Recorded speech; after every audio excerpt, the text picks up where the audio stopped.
It's the story of the second most powerful man in the world at the time, and how his family was striking deals with America's chief rival on the global stage,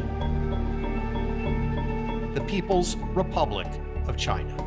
It's crucial that you folks watch Riding the Dragon, the Biden's Chinese Secrets. We're giving you a little taste of it here with its executive producer and muckety-muck here, our friend Peter Schweizer.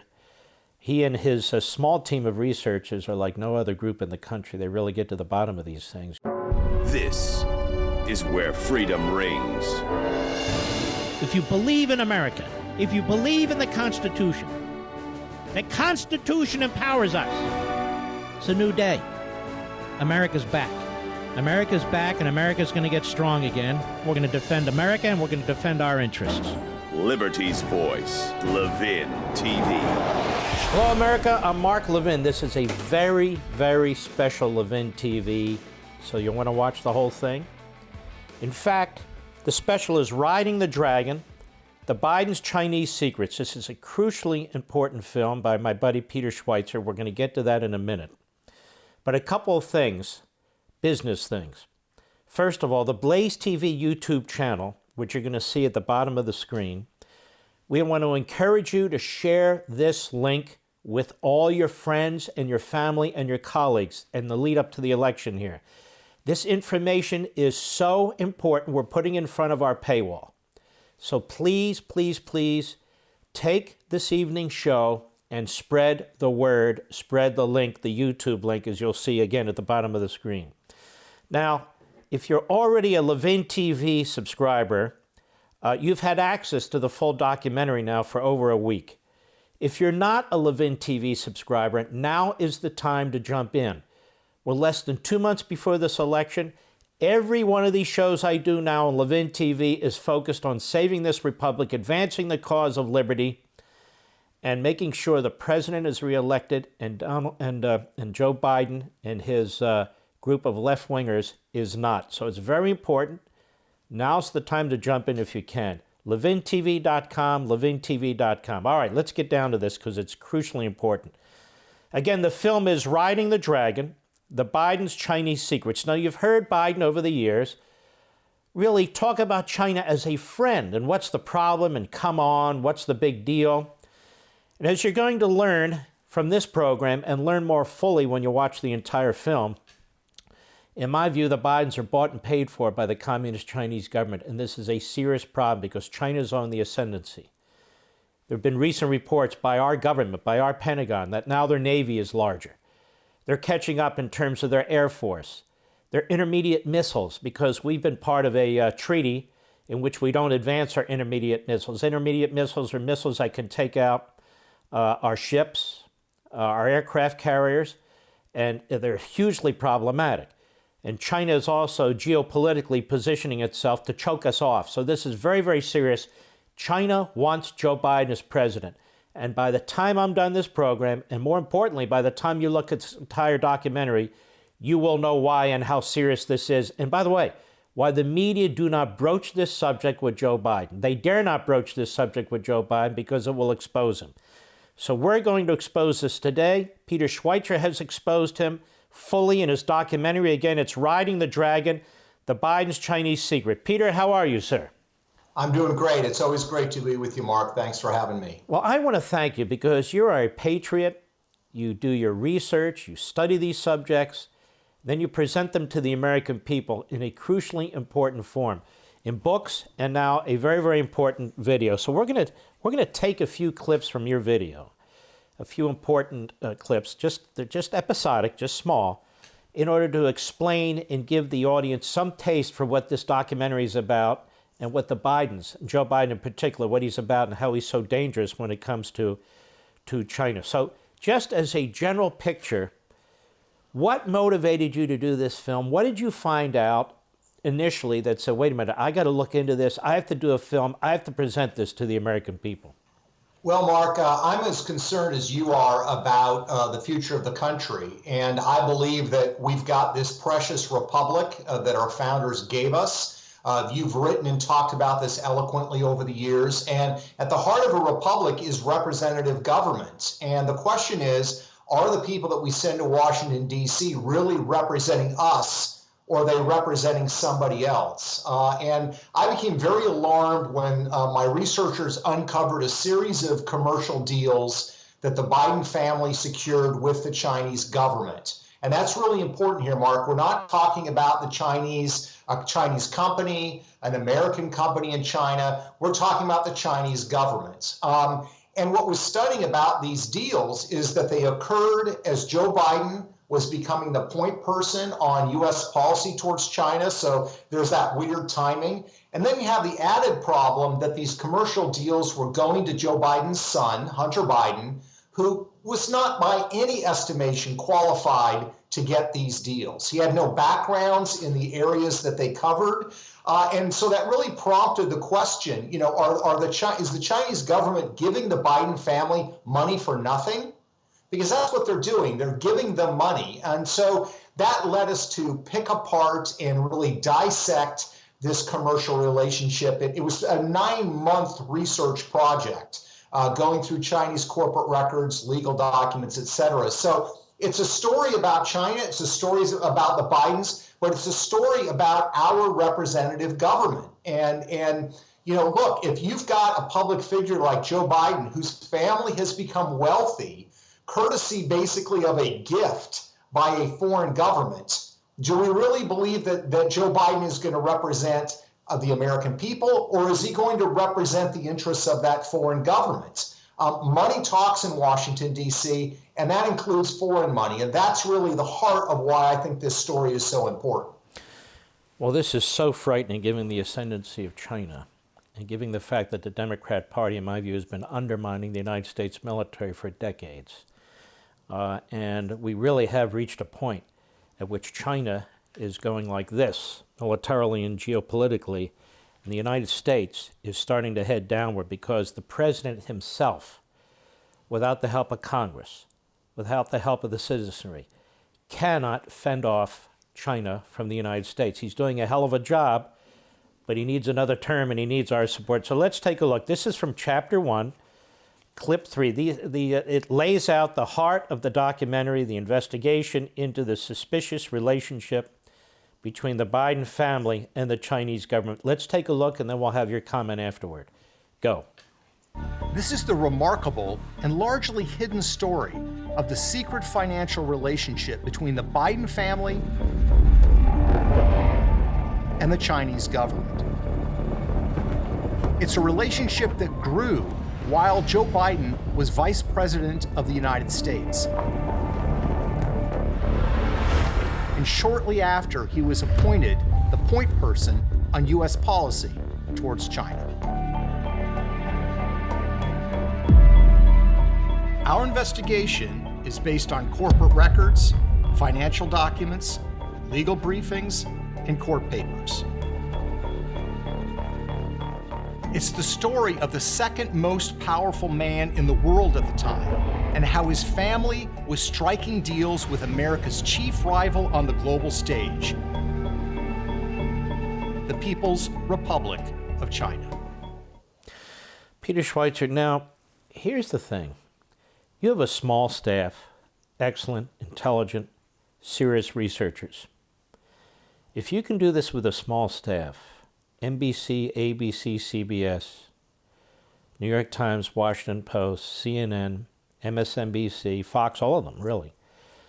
They should be able to do this sort of thing rather easily, but they choose not to. The newsrooms choose not to. Why is that? Well, I think it's a combination of things. It's a combination of increasingly the news media is politicized. There was always a left tilt, but it's gotten worse and worse over the years. There's also a lack of curiosity, I think, a curiosity that's driven part by ideology, but also driven by the fact that they want to influence electoral politics in this country. So they don't want stories like this to come out. All you have to do, Mark, is take this story and change the names. Change the name from Joe Biden and Hunter Biden to Donald Trump and Donald Trump Jr. If Donald Trump Jr. flew with his father on Air Force Two to China and secured a series of deals with the Chinese government, Mark, wouldn't that be front page on every paper in the country? Shouldn't it be front page on every paper in the country? Of course it would. But the fact of the matter is there's a lack of interest because the mainstream media has joined the resistance. They have decided that it is more important for them to serve this ideological purpose than it is to actually let the audiences, the American people, know what's going on. To my mind, Mark, I've studied corruption for a decade. I've called out Republicans and Democrats. You and I have talked about people from both political parties, from Mitch McConnell to Hillary Clinton. I have never seen a case this bad. That's why it makes it all the more shocking to me that the media, has very, very little interest in this. Mm-hmm. Now, that's why it's important to have this alternative media. It really is, in order to get the real facts. We've seen this with the riots too, whether it's Portland and Seattle, Kenosha. If it wasn't for the citizen journalists at the Blaze, at the Daily Caller, and some of these others, we wouldn't have the pictures, the video, the information. We've had propaganda from CNN and the New York Times instead. That's why what you and your project do is so important. Let's take a look at the next clip when we return, which will be Biden arrives for meetings, this is December 2013, with China's senior leaders. Inexplicably, he brings along his son, Hunter. And you ask the question, was this the beginning of the entanglement? This is from Chapter 1, Riding the Dragon. When we return, we'll play the clip and we'll get your comment on that. We'll be right back. Welcome back. It's crucial that you folks watch Riding the Dragon, the Biden's Chinese Secrets. We're giving you a little taste of it here with its executive producer, Muckety Muck here, our friend Peter Schweizer. He and his small team of researchers are like no other group in the country. They really get to the bottom of these things. China is an extremely dangerous country right now. They steal our technology. They steal our proprietary information. They have secreted themselves into our universities and colleges. They have bought and paid for certain politicians over the decades. There's no question about that in my view. They now are trying to control the South China Sea, the East China Sea. They're threatening all their neighbors. They've just toppled Hong Kong, which is an outrage. They're threatening Taiwan. The Pentagon has done a number of tests on on various possibilities militarily with Taiwan, and apparently lose every single scenario that they go through. The United States government just put out information, frightening information about the extent of the spending and expansion of the Chinese military and their economic reach. And so this is a country to be feared. They have 1.5 billion people. And this guy Xi is every bit the dictator, the genocidal maniac that one can imagine. This film is very, very important. We cannot have somebody in the Oval Office who he specifically, Joe Biden, and his family as well, are tied to the communist Chinese regime in financial ways. This is extraordinarily dangerous. And the fact that the Democrat Party has nominated somebody like this, with all his other faults, is really quite appalling too. So Peter Schweizer, the next clip we're going to look at from your film goes to December 2013, where Vice President Biden arrives for meetings with Communist China senior leaders, and he brings his son Hunter along for no real apparent official reason. Let's take a look. Go. December 2013. Vice President Joe Biden is arriving in Beijing for a series of sensitive meetings with Chinese officials. The Chinese give him the red carpet treatment, literally. But also along for the trip, Joe Biden's son, Hunter Biden. During the visit, Joe Biden meets with Chinese Vice Premier Li and with President Xi. A 2013 trip to China getting new attention this morning, not for what Joe Biden did, but for who he brought with him. And what was Hunter Biden doing? We're not sure. He doesn't appear in many pictures of the official festivities. But what we do know is this. 10 days after father and son returned to the United States, Hunter Biden's small investment firm announced a $1 billion private equity deal with the Chinese government. And where did the capital come from for this deal? From the Chinese government itself. It really is incredible. Now, Peter Schweizer, it's my understanding that a firm like Hunter Biden's firm will get a 2 or 3% payment on the total funds for which they are managing or providing advice on investments. Is that correct? Yes, I mean, the standard for these kinds of private equity funds or hedge funds is 2 to 3% of assets under management. Today, that fund has $2.3 billion under management. So, you're talking about a substantial amount of money, maybe $60 million in fees that come from that. Hunter Biden also owns an equity stake in this firm and has the opportunity to buy into certain deals. The problem is, Mark, we don't know how much money he's made on this deal, and they've lied repeatedly when asked about this. They first claimed on this December 2013 trip that Hunter Biden had no professional dealings whatsoever. Then it turns out that the Chinese banker he was working on the deal with, that he actually introduced him to his father on that trip. So that's lie number one. Lie number two, Mark, is they said, well, this December 2013 trip, Hunter Biden's private equity deal was actually negotiated by other people back in June of 2013, and he was not involved in those negotiations. Well, it turns out, Mark, that our friends at Judicial Watch got access to Hunter Biden's travel logs through the Secret Service, and lo and behold, where was Hunter Biden in June of 2013? He was in Beijing, China. So they have lied about this repeatedly. And this trip, this December 2013 trip, is the intersection between the commercial bonds between the Chinese government and the Biden family and Joe Biden demonstrating his full power. He's vice president of the United States. He's in charge of China policy. Let's do business together. What has been, if there has been, the official explanation for Hunter Biden going on this trip? And have the media, certainly in the last year, pressed Biden in any of its availabilities for Biden, as rare as they are? No, great questions.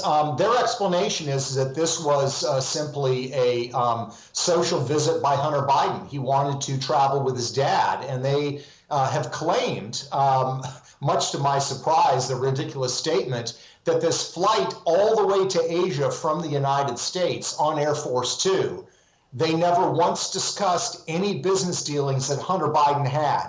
They didn't discuss the deal in Ukraine. They didn't discuss any of the pending deals in China, which is kind of a ludicrous position. The only media outlet that has pressed Biden on this somewhat was ABC News. They did a segment last year where they interviewed Hunter Biden and they asked China deals. But in both of the lies that I talked about earlier, about the fact that there was no business that he conducted when he actually met with the Chinese banker, and the fact that this deal was negotiated in June that he did not participate in when he actually did, the Biden campaign lied to ABC News on both of those accounts, and yet nobody has followed up to aggressively ask them why they are covering this up. I notice in his paid political ads, Joe Biden talks about his son Beau frequently, but he never discusses his son Hunter, and the Democrat Party never discusses his son Hunter.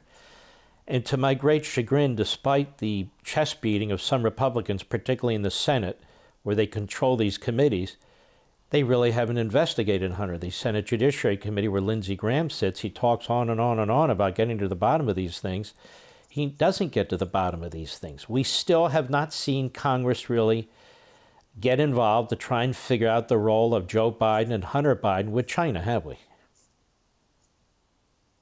No, they haven't, and I think that's a grave mistake because this goes beyond just the partisan issues. I mean, this goes to the heart of what we expect from our leaders. And as you know, Mark, over the years, you've been in Washington many years. I've been involved there for many years.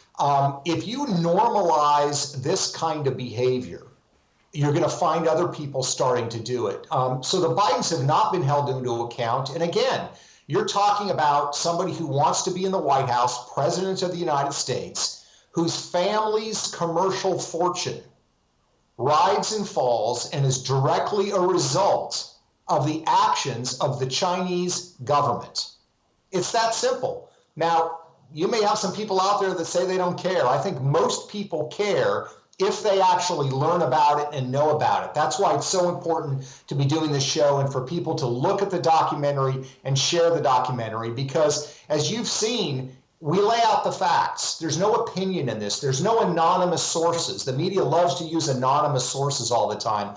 We don't use any anonymous sources. This is all fact-based information based on corporate records and other legal documents. And it needs to be known to the American people, because if you are going to vote for or you are going to essentially adopt Joe Biden as your president, you need to know that he is joined at the hip with the Chinese as far as the commercial ties of his family. The film is Riding the Dragon, the Biden's Chinese Secrets, crucially important prior to the election here.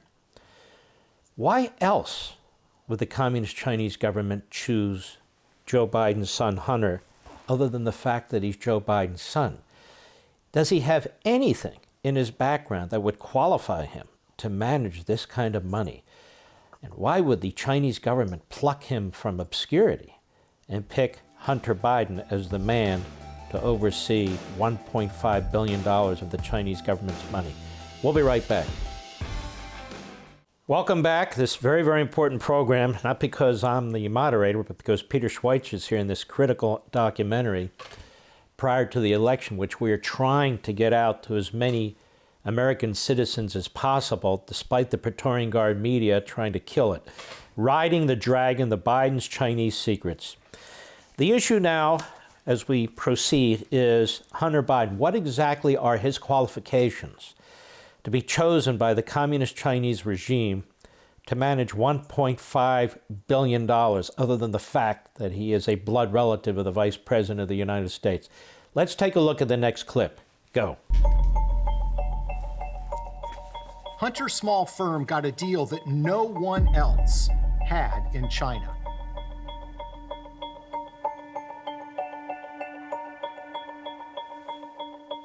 Not Morgan Stanley, Goldman Sachs, Deutsche Bank, or UBS.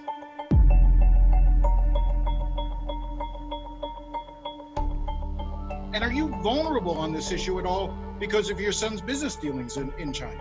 No, I don't believe so at all. My son's business dealings were not anything with everybody that he's talking about, not even remotely number one.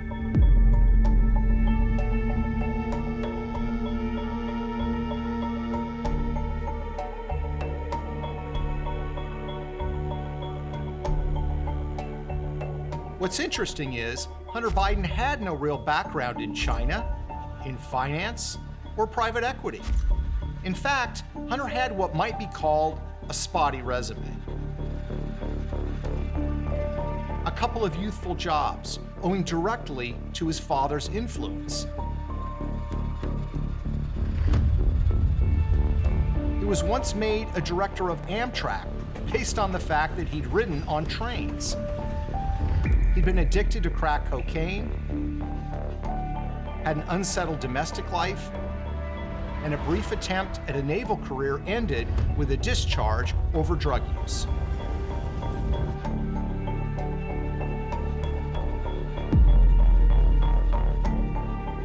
So why did the Chinese pick him?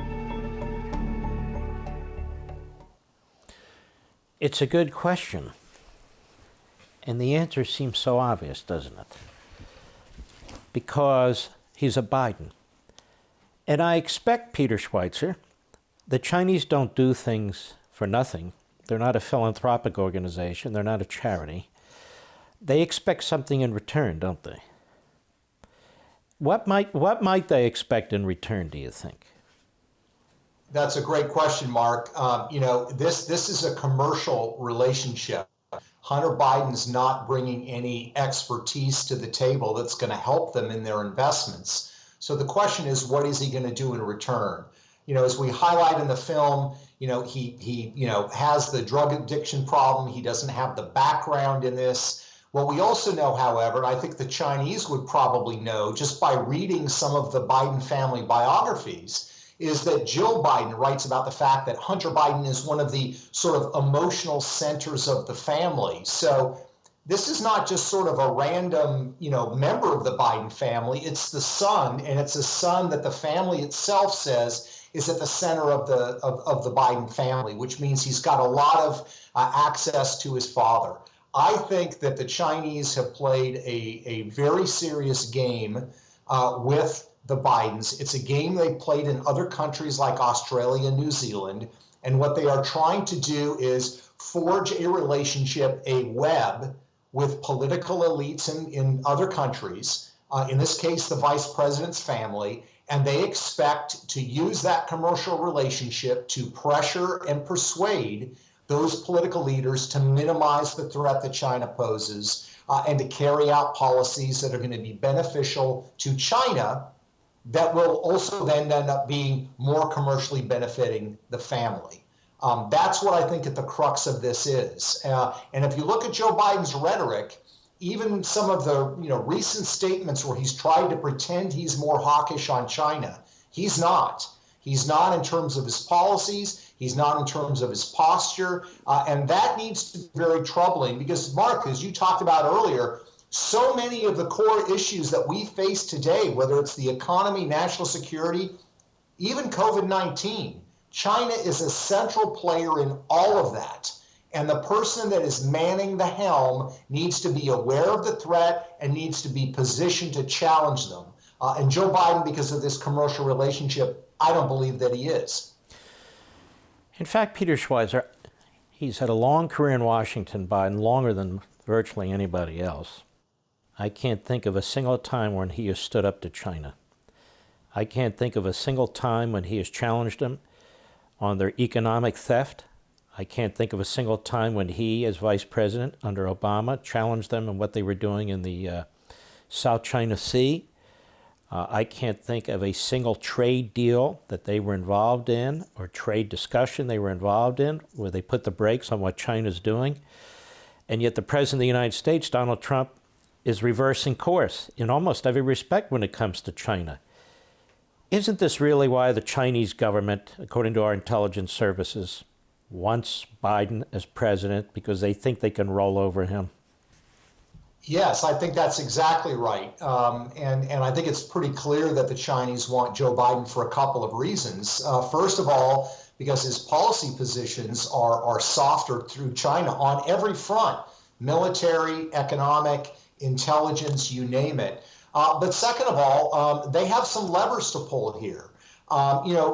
Sometimes people bring up the fact that, the Trump family, Ivanka Trump, had commercial ties related to her shoe company in China. But the difference is that the Trumps created their business outside of politics. They weren't reliant on their political office. They weren't reliant on the good favors of China for their business success. The Bidens are.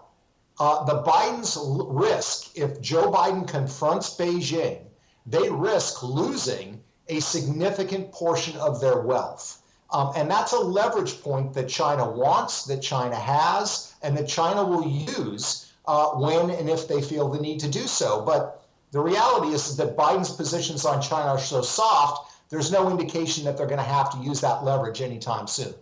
You touch on a very, very important point because it occurs to me as I listen to you, when Joe Biden's out there saying he would have done so many more things when it comes to the Wuhan China virus, which he won't call the Wuhan China virus. And I sit here and think, even apart from his connections to communist China, we know that's not true because he hasn't told us exactly what he would do. And when he does, he mimics what the president's been doing. But he's incapable of doing more because of these ties to China. He's incapable of criticizing them. He's incapable of getting to the bottom of anything when it comes to communist China because of all these links. Now, I want to go back to your magnificent film, Riding the Dragon, The Biden's Chinese Secrets. And let's take a look at another clip. Is Hunter Biden effectively a Chinese operative? because now they have them all tied up financially. And by the way, he's not the only one. They do this all over the world. They do it with all kinds of leaders, as you pointed out, with family members. They take over ports. This is what they do financially. They tie up people, they tie up countries, then they blackmail them, and then they call in their chips. And so the question is Biden effectively an operative? That is Hunter Biden. Let's take a look. Go. But this isn't just another story about a politician's kid getting rich. Hunter's new firm, Bohai Harvest, began making investment deals around the world that would serve the strategic interests of the Chinese government.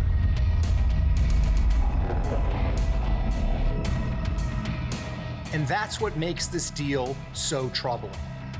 That's a bold thing to say, but it's true.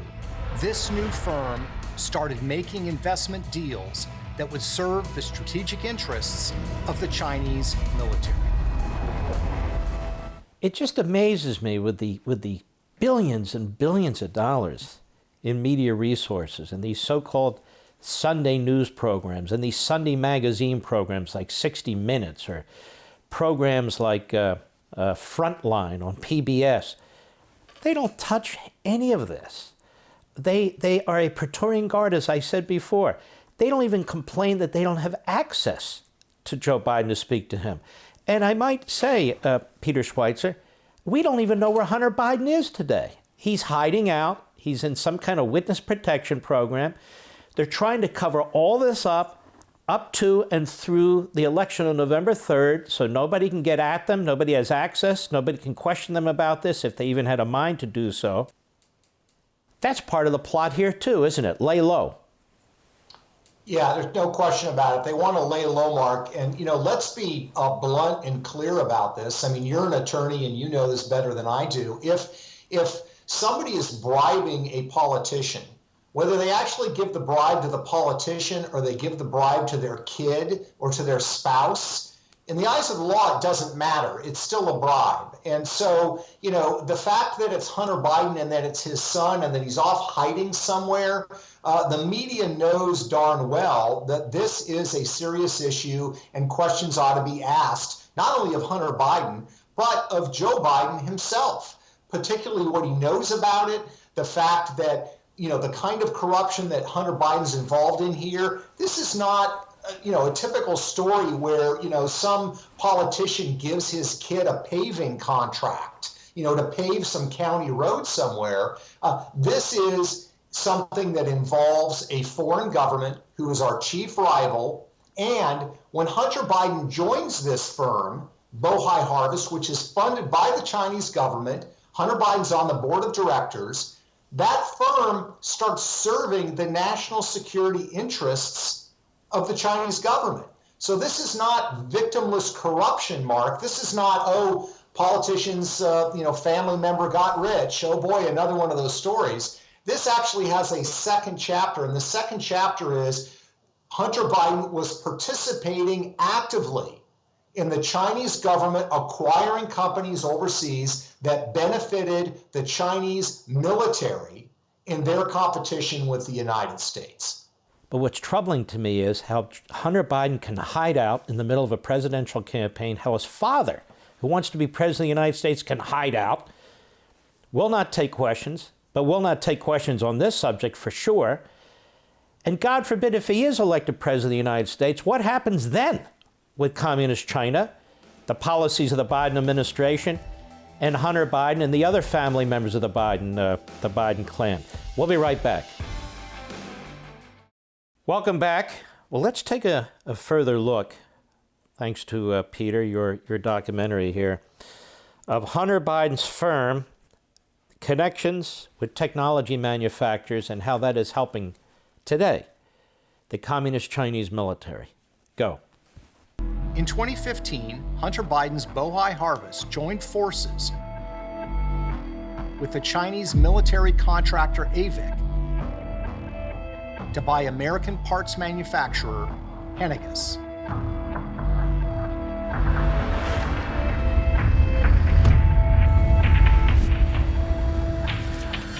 Henniges' technology is considered dual use, meaning it can be used for commercial and military purposes.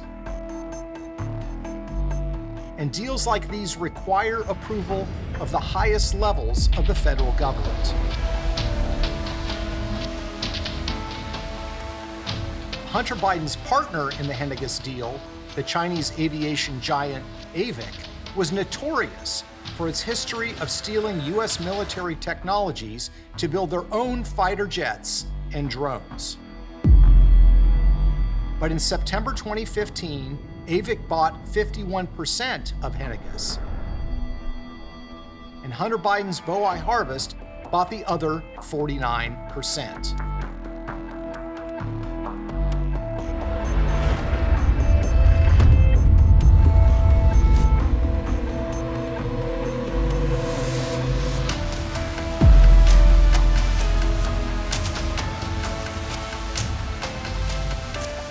And yes, the Obama administration did indeed approve it. Now, I'm not that great at arithmetic, but the Chinese government got 51% and Biden's firm got 49%, mostly with Chinese money. So effectively, the Chinese control pretty much 100%. Dual use, as you point out, is for civilian and military use, and it's approved by the Obama administration. And so your earlier point is underscored here, which is they're using Biden, Hunter Biden, and they're using the funds that they put into his firm, which was really a firm that's not qualified to handle the funds. In many ways, it's a wash-through, isn't it? It's a pass-through. Isn't that a good way to put it? Yeah, I think that's exactly right. And this is why, as I said, this is not just the story of a politician's family member getting rich. This is a vital national security story. Because in this particular case, this is a company that produces technologies that have the dual use, as we talked about. China wanted it, and you have Hunter Biden's firm, on which he's the board of directors, partnering with AVIC, which is the largest military contractor in China, scooping up this parts company in Michigan. There's another example that we have in the film. It involves a mine in Africa. Hunter Biden's firm buys a big chunk of a mine in Africa that is mining minerals that are of strategic value in its competition with the United States. So this is serious as far as how it affects the United States, and Hunter Biden needs to be asked, why are you being paid for the Chinese, and why are you doing the bidding for the Chinese in their military competition with the United States? Let me ask you something, Peter Schweizer. I'm a father. If I knew one of my kids was up to his or her eyeballs in deals with the Communist Chinese regime, it's not enough if you're vice president of the United States or if you're running for president of the United States, we don't discuss anything and we don't know. Okay. I'd say, son, come here a second. What the hell are you doing? Is it in the best interest of the country? If it's not, you damn well better cut it out as soon as possible. In other words, this rope-a-dope stuff that Joe Biden gets away with, where he says, look, my son and I don't discuss it. What the hell do you mean you don't discuss it? You ought to be all on top of it. You should know every little detail about it so you can advise your son to cut it out. Am I wrong? No, you're exactly right. I mean, it's absurd for them to say they don't talk about it. Hunter Biden introduced him to his Chinese banker partner. And you're exactly right. If Joe Biden wanted to shut this down, he could have shut it down. He could have gone to the Chinese officials in question and to the Chinese banks, government banks, and said, let me be clear, don't do deals with my son. It's not going to help you with me. It's going to hurt you with me. That's how you handle it. He's very close to Hunter Biden. Hunter Biden's not estranged. If he told his son, don't do these deals, I'll set you up with a lobbying firm like I did when I was a senator, or there's some other thing that you can do to make money, he could have done that. He chose not to. It's impossible for them to say, on the one hand, Hunter and Joe are incredibly close, which is what they've said for decades, and then now suddenly conveniently to claim, oh, they really don't talk about any of that stuff. It's absurd. And another thing that the media needs to probe and ask them about explicitly, point blank, when he eventually does an interview again. This is the problem as a side note, but it's crucially important to understand. When you don't have a functioning free press, when you have an unfree press, when you have an ideological press, a social activism press that pushes the Democrat Party line, tries to protect the Democrat Party candidate, is so intent on defeating the Republican President Donald Trump, that American national security, that the best interests and safety of the American people isn't even in their vocabulary. I mean, the idea that a father who's vice president, or now a father who's running for president, doesn't want to specifically know what his son is doing with the communist Chinese government, as well as the Ukrainian government, and everything else that kid's doing, given his past. His father knows what a goofball Hunter is, let me just put it that way. I don't believe it for a minute, which tells me that Joe Biden knows what his son is doing. But again, even if you accept what he says, which he doesn't know what his son is doing, that's not good enough, because you're talking about the United States of America, and you're talking about our number one enemy now, the communist Chinese government. We'll be right back. Welcome back, America, to this very, very important LevinTV episode. And I want to remind you of a couple things. First of all, the BlazeTV YouTube channel, which you'll see at the bottom of your screen there, the address for it if you want to check it out. I want to encourage you to share this link with your family and friends and anybody you can think of. It's crucial before this election that as many Americans see this documentary as possible. And the information's just too important to just let sit out there, because the rest of the media are not going to do it. Also, if you already have a subscription to LevinTV and the BlazeTV network, I want to thank you. If you do not, you could have had this information a week ago and could have used it as well. So leading up to this election, if you can, if you're financially able, I want to strongly encourage you to subscribe to LevinTV and the BlazeTV network in the lead up to this election. So let's take a look at our last clip this evening with Peter Schweizer.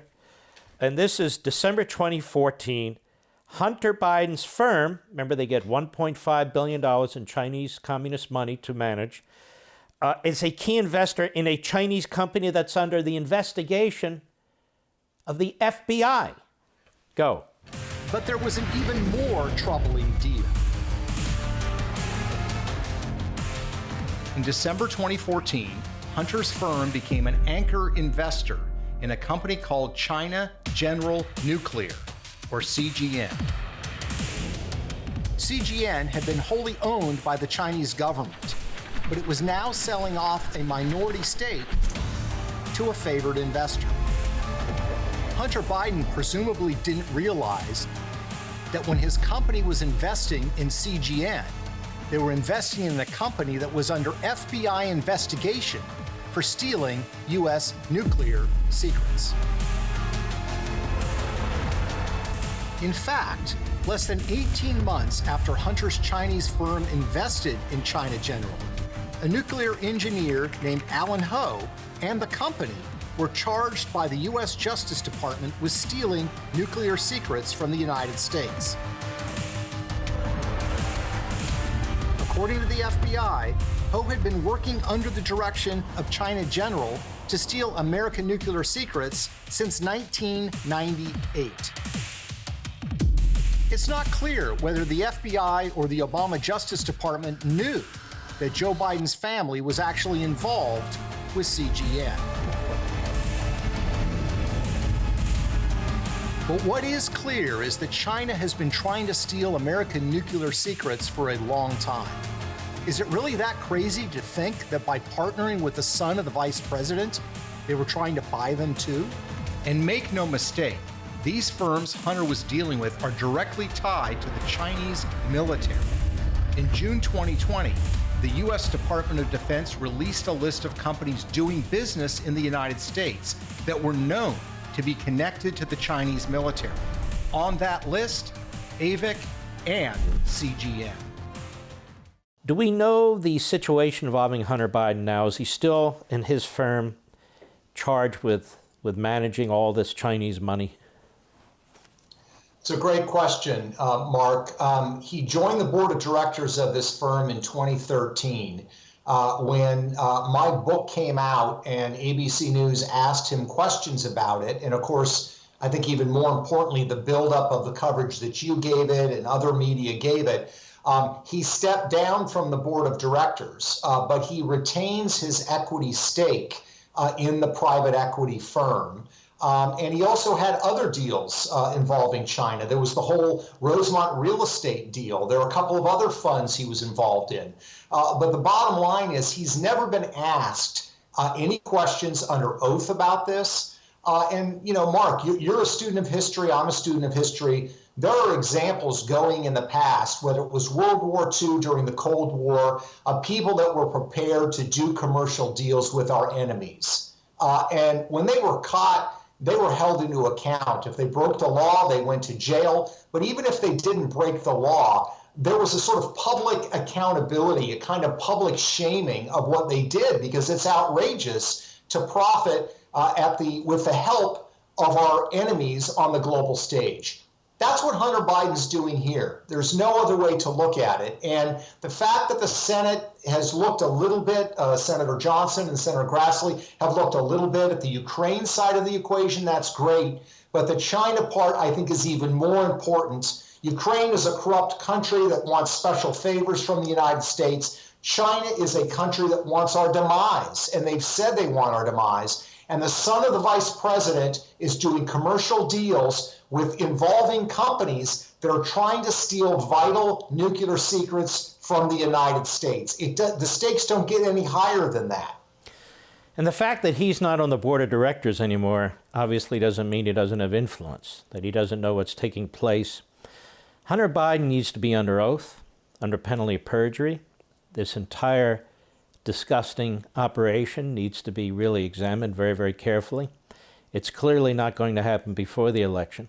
And if the Democrats take the Senate, the presidency, and hold the House, it's never going to happen. It barely happens even when the Republicans control the Senate. But this needs to be addressed. And you know, the Chinese do have a lot of friends in high places in both parties, as you pointed out. The McConnell family has done very well by the Chinese government. The Feinstein family has done very well. The Pelosi family has done very well. They're really quite ubiquitous. That's a very, very important film here, Riding the Dragon, the Biden's Chinese Secrets. We're going to do everything we can at LevinTV, BlazeTV, and everywhere where we have a platform to push this out. And I hope the American people, everybody watching tonight, will take it and push it out to friends and family. It's now or never. Peter Schweizer, I want to thank you and your team for everything. You're great patriots. God bless you, my friend. Thank you so much, Mark. See you next time on LevinTV.